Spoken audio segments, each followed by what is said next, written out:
Hola, buenos días para todos. Bienvenidos una vez más a Ambiente y Medio. ¿Cómo estás, Mauri? Bien, ¿y vos? Bien, contenta de estar en el único programa de ecología de la televisión argentina.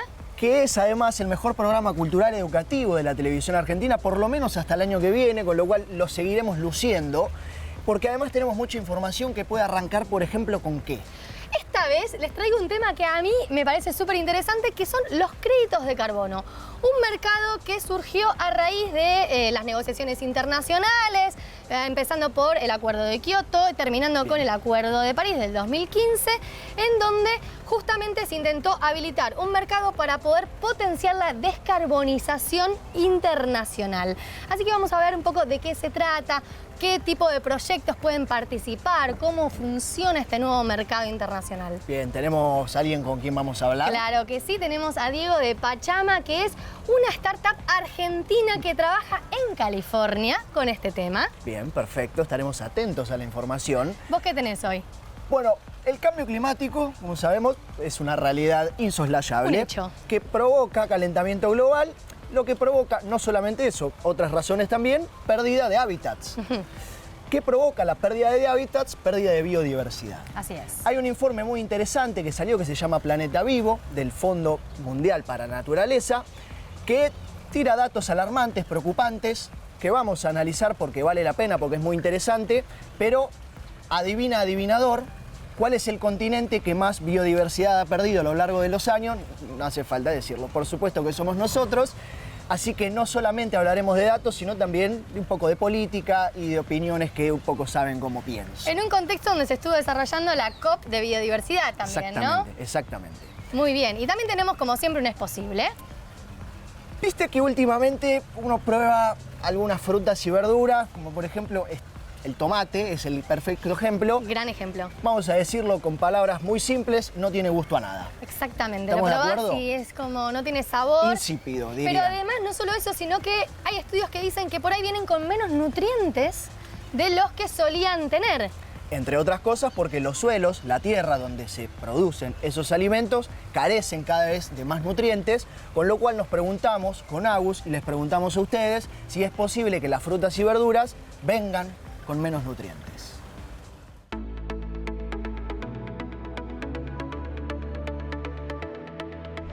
¿Es posible que las frutas se estén volviendo menos nutritivas? Prolijamente ubicada en el cajón de la frutería, envuelta en papel de seda cual gema preciosa, la manzana grande, lustrosa, de un rojo intenso promete un deleite de sabor y frescura. Pero basta una mordida para que nuestras papilas gustativas nos devuelvan a la realidad. La fruta del paraíso ya no es lo que solía ser. Y lo mismo ocurre con duraznos, uvas, sandías, melones, frutillas. No es solo una sensación de los consumidores. Especialistas en tecnología alimentaria confirman la falta de sabor y agregan un tema más que preocupante: la merma de su valor nutricional. Una investigación de científicos de la India, publicada en la revista Foods, precisa, por ejemplo, que el contenido de hierro en las bananas disminuyó un 55% en los últimos 60 años, mientras en el pomelo llegó a bajar a un 85%. Las alarmas se encienden, sobre todo cuando más personas están adoptando dietas basadas principalmente en plantas. Al buscar culpables, emerge una y otra vez el cambio climático. Niveles más altos de dióxido de carbono se traducen en mayor contenido de carbohidratos para los cultivos. Además, consumen menos agua, lo que significa que captan menos micronutrientes del suelo. La adopción de técnicas agrícolas modernas e intensivas y de alto rendimiento ha priorizado el aumento de la producción a expensas de la calidad. La utilización desmesurada de fertilizantes químicos y pesticidas impacta negativamente en la biodiversidad de los suelos. Y por último, procesos como el almacenamiento prolongado, las temperaturas inadecuadas y el transporte contribuyen a frutas menos sanas. ¿Qué podemos hacer? Mientras los científicos trabajan en variedades más resistentes, debemos preocuparnos por cómo se cultivan nuestros alimentos y de dónde vienen. Elegí productos orgánicos. Al bajar el uso de agroquímicos, subirá el contenido de vitaminas, minerales y antioxidantes fundamentales para mantener nuestro organismo saludable y protegido. Sumá colores a tu plato. Comprá solo de estación en su punto óptimo de maduración y de producción cercana. Pedí probar y confía en tu paladar. Es posible.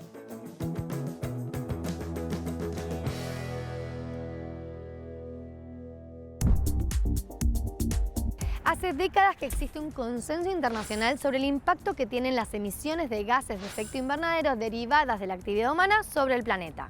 Si bien los debates alrededor de este tema comenzaron hace más de 50 años, el Protocolo de Kioto de 1997 fue el primer acuerdo internacional que estableció objetivos de reducción de emisiones para los países desarrollados.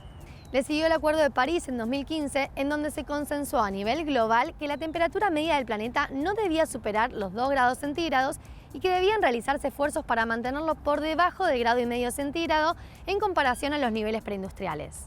Este acuerdo fue un punto de inflexión, ya que establece planes de reducción de emisiones para todos los países. Con el Acuerdo de París se sumó además un nuevo objetivo: alcanzar la carbono neutralidad para el año 2050.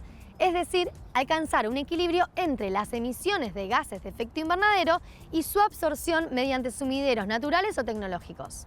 Para cumplir con estos objetivos surgieron varias herramientas, entre las cuales una de las más importantes son los créditos de carbono. El mercado de créditos de carbono es un mercado que surgió alrededor de las Naciones Unidas hace varios años con el objetivo de ayudar a financiar proyectos que reduzcan emisiones de carbono o que secuestren carbono de la atmósfera, que no podrían ser financiados de otro modo, y por otro lado, de poner presión en las empresas y los países que tienen que reducir su huella de carbono, a los cuales se los empuja a que se comprometan a ser carbono neutral. Una vez que una empresa o un país se compromete a ser carbono neutral, eso significa que tiene que medir sus emisiones de carbono, invertir en reducirlas lo mayor que se pueda y compensar lo que no pueda reducir inmediatamente. Como sabemos, todavía la economía sigue siendo principalmente basada en combustibles fósiles, pero hace falta de que toda la economía mundial invierta muchísimo en energías renovables para poder transicionar fuera de los combustibles fósiles.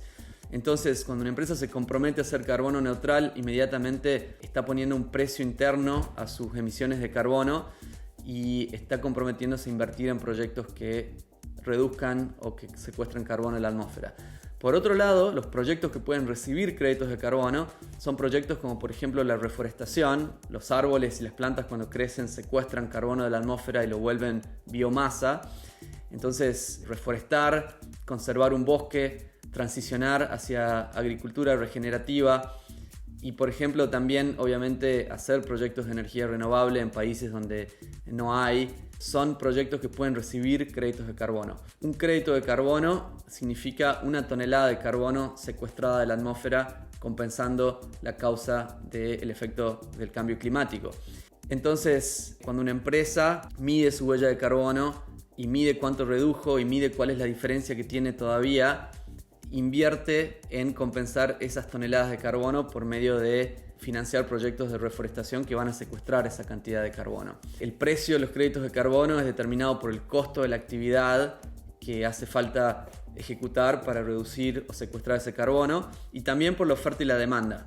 Entonces hemos visto cómo el precio de los créditos de carbono ha venido subiendo en los últimos 5 a 10 años y se espera que el precio continúe subiendo en los próximos 10 años a medida que la demanda de créditos de carbono crece, cuando más y más empresas y países se comprometen a ser carbono neutral. Esto obviamente es una oportunidad gigante para países como Argentina. Argentina tiene una de las superficies terrestres más grandes del planeta, muchísimo lugar para restaurar bosques. Todos los bosques que se han quemado en la Patagonia y en el norte de Argentina pueden ser reforestados y financiados con créditos de carbono, lo cual es una oportunidad de ingreso de divisas para la Argentina, dado que la mayoría de las empresas que se comprometieron a ser carbono neutral están en Norteamérica y Europa y Asia. Los créditos de carbono no están exentos de controversia.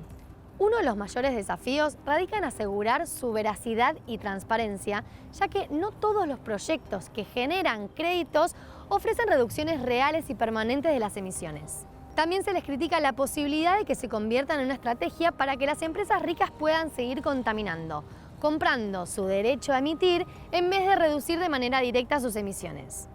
Se pregunta a veces si esto significa que se les da permiso a las empresas para seguir contaminando. Eso no es el caso. De hecho, las empresas que más invierten en créditos de carbono son las que más invierten en energías renovables para reducir su huella de carbono.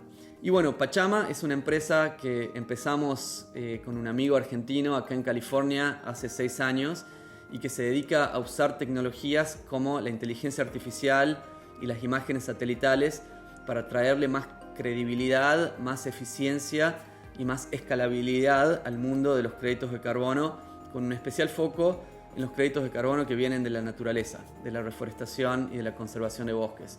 Entonces usamos esas tecnologías para generar los datos que hacen falta para las empresas poder evaluar proyectos y decidir invertir en esos proyectos, y para los proyectos para poder empezar y conseguir los créditos de carbono.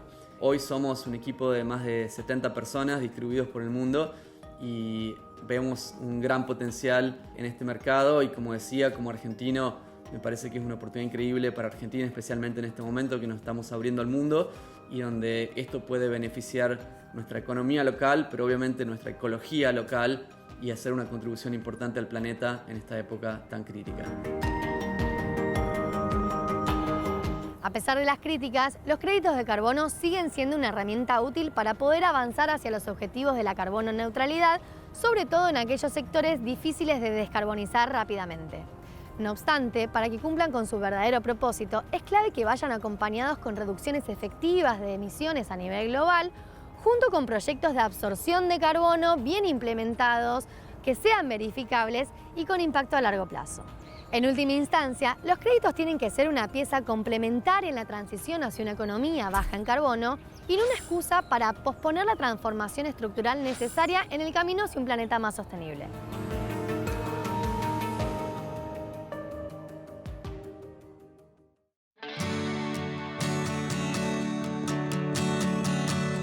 El Fondo Mundial para la Naturaleza, conocido popularmente como la WWF por sus siglas en inglés, la World Wildlife Fund, es una organización no gubernamental fundada en 1961 y que vela y se encarga por la conservación del ambiente.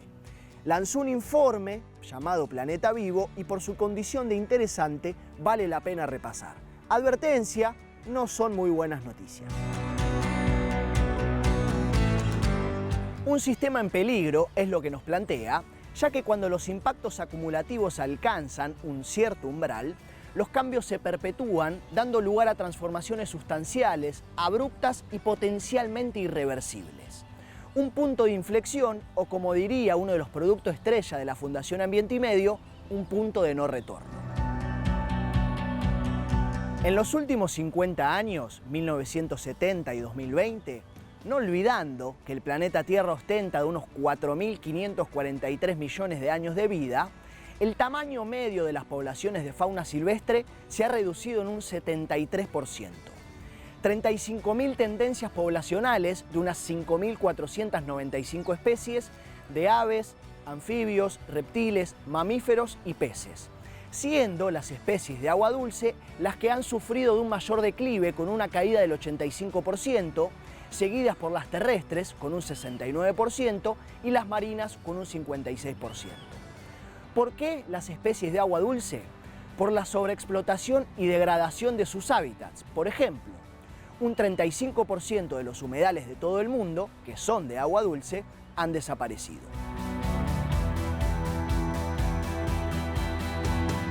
Si vamos por regiones, metiéndonos meticulosamente en cuestiones geopolíticas, por supuesto que América Latina y el Caribe son las que más han sufrido, con una caída del 90% de nuestra biodiversidad.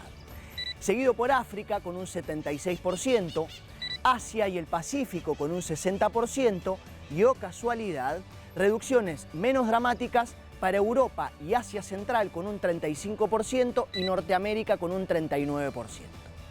nos llama la atención gracias a una estabilidad y a esfuerzos de conservación y reintroducción de especies. Las comillas se explican por un claro poderío económico y robustez política que no puede explicarse sin tener en cuenta lo que los continentes en vías de desarrollo, como gusta decirse, han significado para aquellos del primer mundo. Saco las comillas, pero retomo la palabra esfuerzo para dedicárnosla a nosotros, porque si hubo un sacrificio fue por parte de América Latina, el Caribe, África y el Pacífico.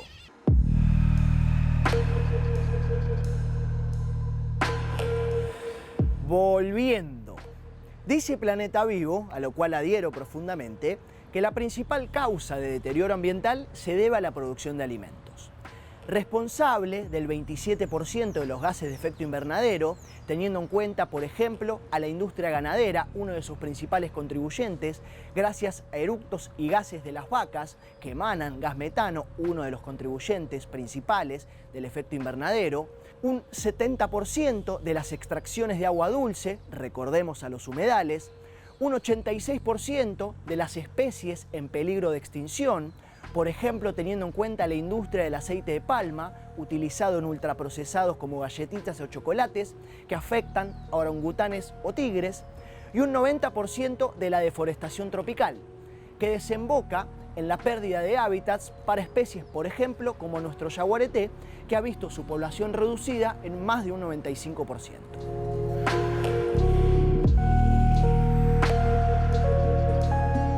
¿Cuáles son esos puntos de inflexión de los que trata de alertarnos Planeta Vivo? Número 1. En la biosfera, la muerte masiva de los arrecifes de coral destruiría la pesca y la protección contra tormentas para cientos de millones de personas que viven en las costas. Además, el punto de inflexión en la selva amazónica liberaría toneladas de carbono, alterando para siempre los patrones climáticos en todo el mundo. Número 2. En la corriente oceánica, el colapso del giro subpolar, una corriente circular al sur de Groenlandia, cambiaría drásticamente los patrones meteorológicos en Europa y América del Norte. Número 3. En la criósfera, en las partes heladas del planeta, la fusión de los mantos de hielo de Groenlandia y Antártida Occidental provocaría un aumento del nivel del mar de muchísimos metros, además de que el derretimiento del permafrost también liberaría toneladas de gases como el metano a la atmósfera. Recordando que el permafrost es el suelo permanente congelado y que tiene la particularidad o la capacidad de almacenar grandes cantidades de gases que de lo contrario serían liberados a la atmósfera. No estamos alcanzando las metas mundiales, dice Planeta Vivo. Los famosos ODS, los Objetivos de Desarrollo Sostenibles, entre los que se encuentran, por ejemplo, no superar el 1,5 grados de temperatura para el año 2030, erradicar la pobreza y garantizar el bienestar y el desarrollo humano.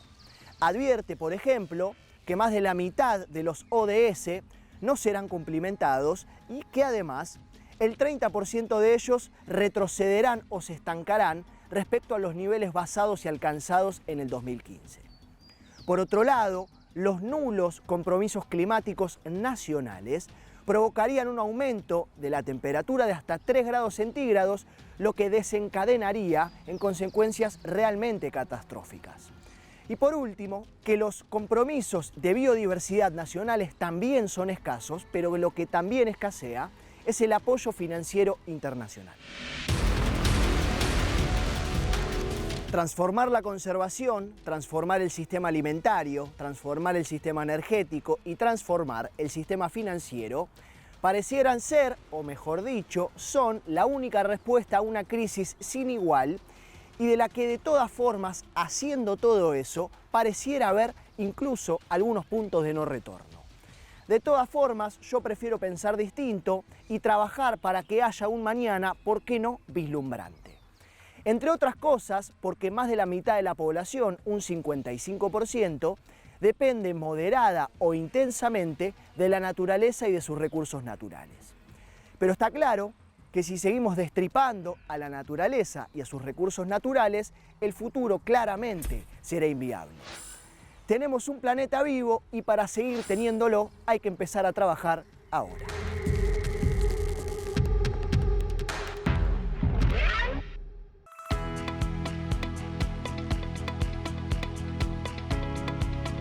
Seguimos en este bellísimo día primaveral en el ecoparque que empezaron a florecer todo Impresionante, alrededor. un boom verde, floral y por qué no de animalitos también. Exactamente. Y desde Fundación Ambiente y medio que nos engolosinamos con los premios este año, ¿no?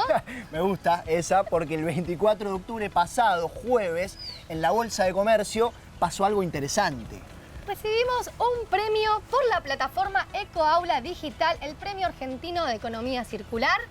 Exactamente, y como siempre decimos, primero, antes que nada y por qué no después de todo también, somos una fundación que tiene como su producto estrella el programa Ambiente y Medio, el documental Punto de No Retorno, EcoAula Digital, que es un programa educativo audiovisual para primarios y secundarios, pero antes que nada somos una fundación y estamos realmente muy contentos de haber recibido un premio que justamente valore todo el trabajo que venimos haciendo hace 7 años ya. Tenemos una variedad de formatos y contenidos, pero siempre el objetivo está en poder comunicar, compartir educación ambiental para todos y para todas. Luciana Dorigo, Magali Méndez, Fernanda Mota y un montón de personas que no están en el programa, pero nos acompañan por supuesto, así que la felicidad. Una vez más hemos recibido un premio y lo compartimos con ustedes.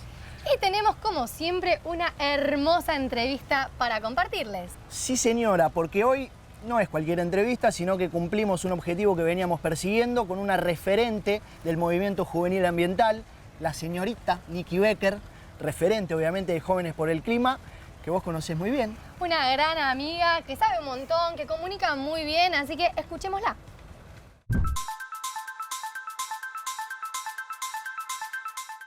Fundadora de Jóvenes por el Clima, una de sus caras muy visibles, más visibles, y que hace mucho queríamos conocer en Ambiente y Medio, pero lo bueno se hace esperar. Nikki, bienvenida a Ambiente y Medio. ¿Cómo estás? Está generando expectativas, espero cumplirlas. ¿Todo bien? Todo bien. Consultarte acerca del trabajo que vienen haciendo en Jóvenes por el Clima, que vienen tocando muchas puertas hace mucho tiempo, levantando voces y poniendo sobre la mesa temas para que sean discutidos. ¿Qué sentís con este retroceso extremo que estamos sufriendo en manos del negacionismo y de políticas ambientales casi nulas por parte del gobierno electo? Bueno, creo que va variando semana a semana. O sea, creo que muchas veces prima el enojo. Por otro lado, un poco, no sé si la palabra es motivación, pero sí, vista diferencia tal vez de otros momentos, decís, bueno, ahora es más importante que nunca lo que tenemos para hacer, pero también es un poco frustración y creo que casi un mecanismo de defensa que uno se va naturalizando lo que pasa, pero a su vez no lo querés naturalizar porque lo tenés que cambiar. Entonces es como un poco una contradicción, pero claramente creo que lo que prima es un poco el enojo y el sentimiento de, no sé, un poco de angustia, ¿no? De qué es lo que se viene, más allá de lo que está pasando ahora y cómo esto va a seguir impactando en el futuro también. ¿Y qué rol crees que debería tomar el ambientalismo? No porque no lo esté tomando, pero ¿cuáles son los reclamos que crees que deberían hacerse en estos tiempos? Y creo que quedó claro, más que nunca, que la política ambiental depende del gobierno de turno. Y creo que eso es un error. O sea, que lo que tendríamos que lograr es que lo ambiental sea una política de Estado transversal, más allá de que puede tener matices y perspectivas y enfoques que los podemos discutir. Y de última es un debate mucho más interesante, o sea, cuál es el rol, no sé, del Estado y demás. Pero después decir, o que el cambio climático no existe y borrar o sacar el fondo fiduciario de la ley de bosques, o bueno, podemos seguir nombrando un montón de medidas que o se intentaron hacer y no se pudieron o ya se hicieron, es como un poco desgastante. O sea, en vez de estar debatiendo a dónde estamos yendo y dónde el mundo está yendo, digo, porque no es solo desde la mirada ambiental conservacionista que también, sino, no sé, la Unión Europea en un año no le vas a poder vender más si seguís deforestando porque, bueno, tiene una nueva normativa. Digo, el mundo está yendo para ese lado y es un poco quedarnos afuera de una postura hasta muy marginal, ¿viste? Como que, sobre todo con lo que respecta a cambio climático. Entonces creo que el rol que tiene que tener el ambientalismo es un poco marcar esa agenda y tratar de que, bueno, no vuelva a pasar que depende del gobierno de turno, sea lo que le importe o no, sino, bueno, este es el piso mínimo y de acá se sube. Esa sería la lógica, que incluso tenemos principios de derecho que lo dicen, ¿no? El principio de no regresión, de progresividad, etcétera, que después, bueno, quedan en un papel muy lindo y vemos que no se están cumpliendo. Mencionaste a los incendios y antes empezaste a hablar de las leyes. Y yo quiero preguntarte, porque tenés formación en abogada, tengo entendido, acerca de que estamos en el 5º año consecutivo de grandes incendios en Córdoba y preguntarte por tu formación, ¿desde dónde debería trabajarse legislativamente o jurídicamente esta problemática? Sobre todo teniendo en cuenta qué leyes hacen falta, si hacen falta leyes, si hacen falta más regulaciones, más penalizaciones, ¿qué hace falta?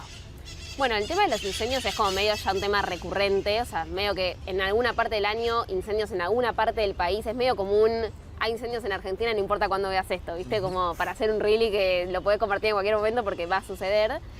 Ahí a nivel normativa, en realidad a nivel legislación, tenemos un montón. O sea, tenemos la ley de fuego, tenemos la ley de manejo del fuego, que un poco lo que dice es, no es que yo puedo prender un fuego en cualquier lado del país, así como así, sino que tengo que pedir autorización a esa jurisdicción y me van a dar la autorización si, por ejemplo, no sé, no hay una etapa de sequía, porque hay sequía y probablemente sea más difícil de controlar, que es de hecho lo que pasa. Eso es lo que dice como la ley de manejo del fuego. Después, lo que tenemos también es todo lo que tiene que ver con la parte de recursos para que eso se cumpla o cómo puede el Estado fiscalizar. Ahí ya tenemos un problema más grande y un poco lo que decías, esto de la penalización, que sí es como la deuda pendiente que hay, no solo con respecto a incendios, sino en general con lo ambiental, que es que hoy en día no vas preso si haces eso, o sea, pagás una multa que muchas veces está incluida, no es significativa, además de que en general nunca se agarra a los que incendian. O sea, ahora en Córdoba agarraron a 2, 3 que infraganti los vieron prendiendo en fuego, pero no son los que prendieron todas las hectáreas que se incendiaron, son 2, 3. Entonces ahí creo que hay un problema tanto de fiscalización y control, que en general es un desafío para todos los países, no solo para Argentina, más si no tenés muchos recursos, en este gobierno ni que hablar. Y después esto de, bueno, cómo agregar al Código Penal también la parte ambiental, me parece que es una deuda que es importante que en algún momento la encaremos. Hablaste de Europa y de la integración a nivel mundial. Acabamos de retirarnos como país del Pacto del Futuro, de la Agenda 2030. Preguntarte qué crees que hay detrás de eso y cuáles son las repercusiones, las reales repercusiones que pueden ocurrir frente a esa retirada. Yo creo que eso es un papelón, y no es un papelón solo a nivel ambiental, es un papelón a nivel diplomático, y lo hablas con cualquier persona de Cancillería y te dice lo mismo, porque solo basta con fijarte quiénes votaron parecido a Argentina. Nicaragua, Rusia, o sea, no son países que Venezuela, que Argentina dice estar alineado, o el gobierno argentino dice estar alineado. Entonces, a priori es raro, o sea, si votás igual que otros países que no coincidís, o son totalitarios, o al priori están a las antípodas de tu gobierno y hay algo como raro sucediendo. Creo que tiene que ver un poco, claramente, hasta te diría con algo más simbólico y un poco egocéntrico personal de decir, bueno, quiero estar en la noticia y quiero como construir una, o sea, con Milei puntualmente, como una figura internacional súper de derecha y hacerse conocido. ¿Qué pasa, viste? O sea, vos viajás hoy en día y te dicen Messi, Maradona y qué onda Milei. Como un poco lo está logrando y creo que hasta hablando con personas que saben mucho de política internacional, va un poco más por ese lado que lo otro, que es un papelón. Y en cuanto a las consecuencias, más allá de no cumplir, porque algo más estratégico sería, bueno, lo firmo, total es voluntario. No estamos hablando del Acuerdo de París o de otros acuerdos que son internacionalmente obligatorios, digamos, sino que vos eso lo podés firmar, nadie te puede venir a decir nada, es literalmente voluntario, que después podemos debatir la eficacia de ese tipo de instrumentos, y no querer firmar eso es como más algo simbólico, de decir como, sí, el mensaje que da, más que realmente no quiero cumplir con lo que hay ahí. Y en cuanto a las consecuencias, para mí mucho tiene que ver con lo comercial, o sea, te estás quedando afuera de un comercio internacional que cada vez tiene más exigencias, que podemos debatir si la Unión Europea es hipócrita, si no es hipócrita, debate interesante. Pero después eso está sucediendo, vos te vas a adaptar o te vas a quedar afuera. Y para mí no causa para nada gracia. También en cuanto a las inversiones que necesitamos tener y por cómo dejar Argentina en el mapa. El movimiento juvenil, Niki, no te lo voy a decir a vos, es el futuro de la esperanza de nuestro futuro. Ya estamos creciendo. Ya están buenos. No, hay otros. Iban un poco por ese lado después, pero antes, preguntarte cómo crees que hay que trabajar con las generaciones que son más grandes, claramente, que han vivido este proceso y que antes no tenían tan arraigado la temática ambiental, pero también hay una parte de esa generación que sí estuvo trabajando y comunicando durante décadas acerca de esta temática. ¿Cómo se trabaja complementando a esas generaciones? Para mí es fundamental. O sea, las personas que tal vez no estuvieron tan involucradas y les parece como algo novedoso, creo que lo importante es comunicar, no desde el odio, de entender cómo no puedes entender esto, sino como, nada, hay una forma de vida y de producción que funcionó por mucho tiempo, hizo evolucionar un montón a las sociedades que tenemos, hoy en día no funciona más. Y entiendo que cueste como ese chip, porque tal vez lo que tiene un poco la juventud es esto de, bueno, tengo menos conceptos instalados y entiendo que el petróleo desarrolló todo lo que tenemos hoy en día, pero bueno, hoy en día no se puede más, pensemos alternativas, o por lo menos me doy la chance de pensar que puede funcionar distinto y que eso cueste. Creo que comunicarlo desde ese lado y un poco bajado a tierra es fundamental. Y después para las personas que vienen metiéndolas un montón, todo lo que nosotros mamamos fue ahí. O sea, al principio no sabíamos ni qué era casi el cambio climático, o sea, entendíamos que era lo que estaba sucediendo, pero después cuando empezás a escarbar un poco más y, no sé, hablas de justicia ambiental, bueno, pero ¿qué significa realmente? Y ahí te tenés que ir a casos muy específicos, a algunas cuestiones muy técnicas, que a algunos les interesa más y a otros tal vez menos. Digo, como que es fundamental esa colaboración en conjunto, que si no, en general no llega ni a las esquinas, así en esa red tejida.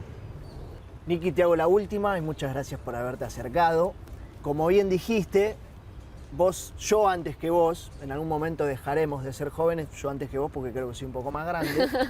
Quiero preguntarte cómo te ves el día de mañana, imagino que siempre relacionado a la temática, pero ¿desde qué lugar? ¿Qué pregunta esa? ¿Qué te imaginás? No tengo idea. No, No lo vamos a usar para el archivo, es simplemente para charlar de algo más. No, me cuesta en serio esa pregunta. Ahora estoy a menos de un año de terminar la facultad, que a priori es algo que me lleva bastante tiempo y es algo que le dedico bastante tiempo, entonces sé que cuando termine eso me veo que se abre un poco una etapa, básicamente por tener más tiempo, porque tal vez, a diferencia de otras personas que estudian, yo siento que descubrí de muy chiquita cosas que no hubiese esperado, o sea, no sé, trabajar en radio, ir a un evento de la ONU, y tal vez yo a los 16 fantaseaba con trabajar en la ONU, ahora fui y digo, yo acá no, o sea, en la burocracia es como que no es para mí. Me encanta poder ir a las cumbres de cambio climático, tener un rol distinto, pero algo que tal vez uno se imagina e idealiza, después te das cuenta que no, y otras cosas que no me esperaba, que me encanta, que tiene que ver más con la parte tal vez de comunicación y de pensar, bueno, cómo comunicar esto de una forma distinta y llegar a nuevas personas, como hablábamos antes, que yo nunca había pensado en hacer, y un poco surgió, lo hice y dije, esto es divertido, me gusta. Entonces me cuesta un poquito pensarme en unos años. Estoy siendo en un momento un poco de replanteo con respecto a eso. Pero bueno, seguro en algo de comunicación, y también la parte de incidencia internacional de cambio climático me interesa mucho. Así que algo relacionado a eso. Pero siempre con el ambiente. No, sí, eso seguro. Eso no forma parte de mi replanteo. O sea, el tema es un poco desde qué rol y qué disfruto de hacer, más allá del resultado que eso tiene o no. Entonces, bueno, eso. Bueno, a recibirse y después verás. Después ve. Bueno, muchas gracias. A vos, gracias por la invitación. Y nosotros, como siempre, seguimos con más Ambiente y Medio.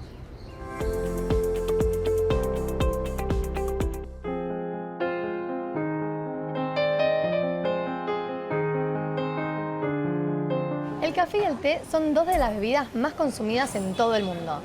Se estima que se beben a diario más de 3.000 millones de tazas de té, y el café no se queda atrás, con 2.250 millones de tazas al día.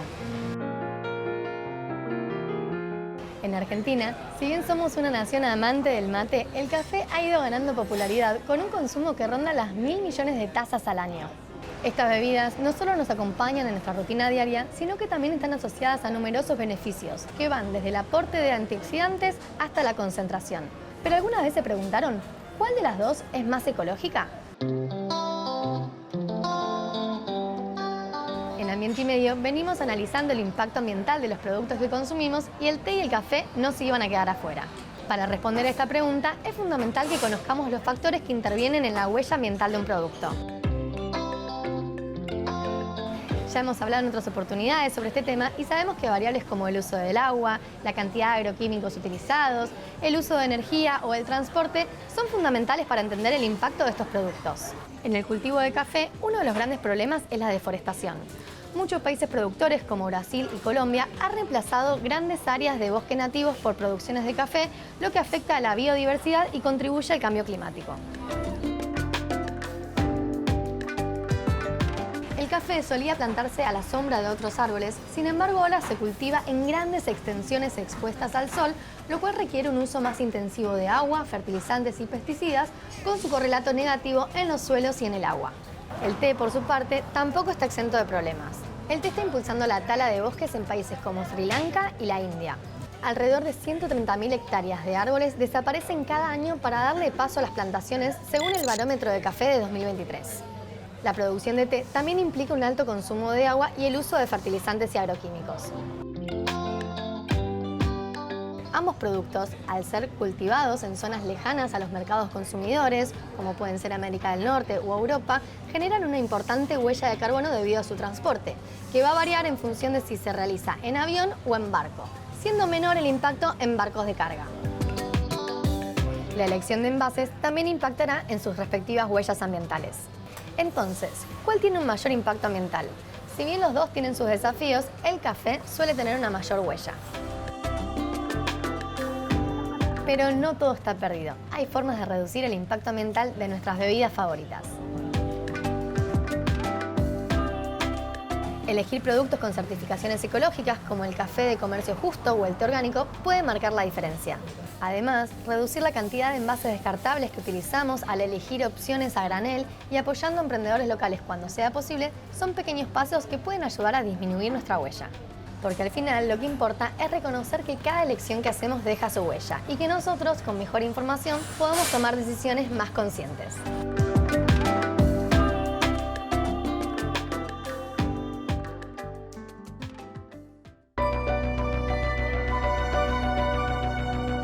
En la zona norte de nuestra querida ciudad de Buenos Aires, casi en el límite con la provincia, se encuentra la ciudad universitaria de la Universidad de Buenos Aires.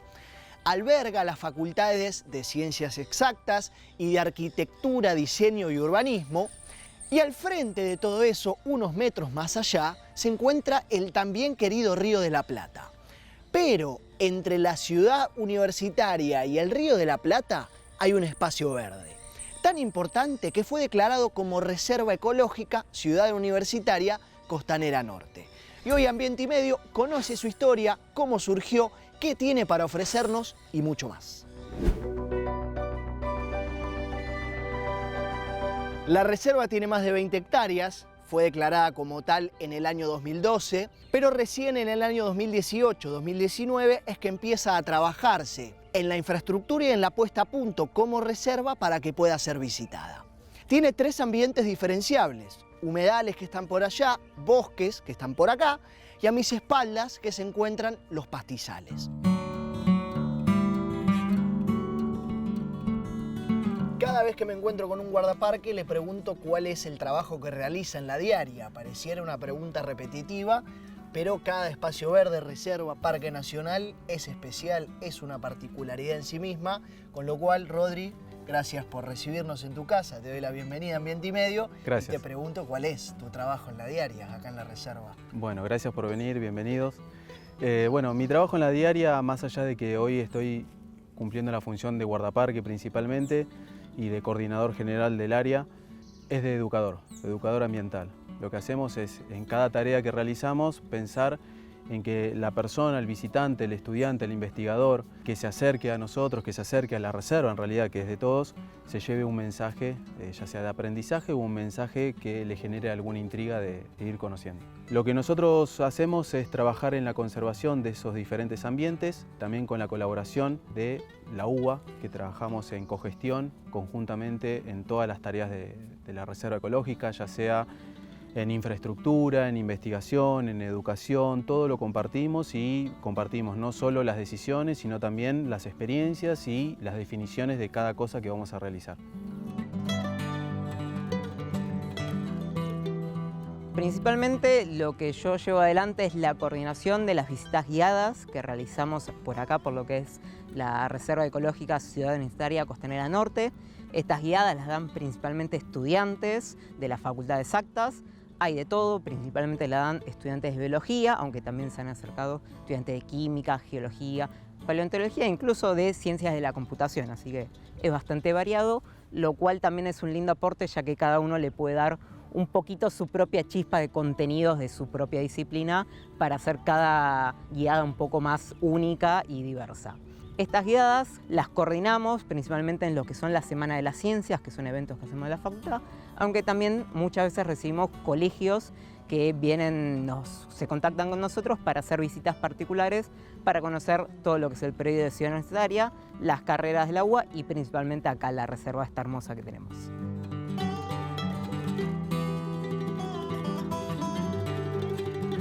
La ciudad de Buenos Aires cuenta con apenas 3 reservas ecológicas. La Reserva Ecológica Costanera Sur, la Reserva Ecológica Ciudad Universitaria Costanera Norte, naturalmente, y la Reserva Ecológica Lago Lugano. Entre las 3 juntan apenas más de 400 hectáreas, lo que es realmente muy poco para una ciudad de Buenos Aires con una extensión de más de 200 kilómetros cuadrados, pero sobre todo teniendo en cuenta que se trata de una de las metrópolis más biodiversas del mundo. Por suerte, desde el año 2012, gracias a docentes, no docentes, estudiantes y a todos los actores de la ciudad universitaria, contamos con este espacio que puede visitarse no solamente para estudiar, sino también para disfrutar. Y desde Ambiente y Medio, si no la conoces, te invitamos, obligamos, cariñosamente como todo lo que hacemos, a que lo hagas.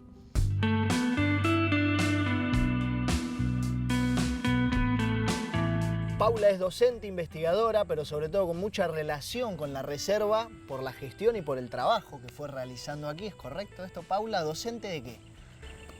Bueno, soy docente del Departamento de Ecología, Genética y Evolución y trabajo en una materia que se llama Ecología General. ¿Y cómo está gestionada esa reserva? Porque entiendo que hay una cogestión, si se quiere, con la Universidad de Buenos Aires y el gobierno de la ciudad. Claro, esta reserva se implementa a partir de fines de 2019, pero se abre al público masivamente en el año 2022. A partir de ahí, la gestión de esta reserva se hace de manera cogestionada. La Facultad de Ciencias Exactas y Naturales tiene un programa socioambiental que se llama PROSA. En ese programa funcionan varias comisiones, una de ellas es la comisión de la reserva. Mi rol es formar parte de esa comisión de la reserva. En esta comisión hay docentes, investigadores, estudiantes que representan las distintas disciplinas que se estudian en la Facultad de Ciencias Exactas y Naturales. Hay geólogos, hay biólogos, hay químicos, hay climatólogos. Es un amplio espectro de profesionales y de estudiantes de las distintas carreras que formamos parte de esta comisión. La idea de la cogestión es trabajar en conjunto con el gobierno de la ciudad de Buenos Aires en todo lo que es la toma de decisiones en cuanto a la necesidad, diríamos, de que este sea un espacio donde se realicen actividades educativas, actividades de investigación y actividades de gestión también. ¿Qué rol ocupa la reserva para la universidad? La reserva es fundamentalmente un espacio donde el ciudadano de la ciudad de Buenos Aires puede venir a esparcirse, a contactarse con la naturaleza, pero también cumple un rol fundamental para la comunidad educativa de toda la Universidad de Buenos Aires y fundamentalmente de las facultades que están en el campus de Ciudad Universitaria, porque esta reserva queda en el campus de Ciudad Universitaria. Entonces este es un espacio donde se hacen trabajos prácticos, es decir, las distintas materias vienen a ser en el terreno, parte de lo que es su currícula, ¿sí? Y también hay muchos estudiantes que llevan adelante sus tesis de licenciatura, de maestría, parte de sus tesis doctorales. Es decir, cumple un rol fundamental en lo que es también la educación. En la década del 60, en esta zona, se produce un rellenamiento de tierras, antes era todo río, para la construcción de la ciudad universitaria. 20 años después, un poco más allá, es decir, más cercano al río, se produce otro rellenamiento de tierras, esta vez a base de escombros, que eran provenientes de edificios derrumbados para la construcción de las autopistas Lugones y Cantilo. Esos nuevos terrenos, es decir, los rellenados 20 años después que la ciudad universitaria, eran pertenecientes a la entonces Municipalidad de Buenos Aires, quien le obsequia esas parcelas a la Universidad de Buenos Aires. El tiempo pasa, como siempre, y también como siempre, si la dejan, la naturaleza recupera lo que es suyo. Y de los escombros, así como sucedió en la Costanera Sur, aquí también en Costanera Norte surgió, mejor dicho, la Reserva Ecológica Ciudad Universitaria Costanera Norte.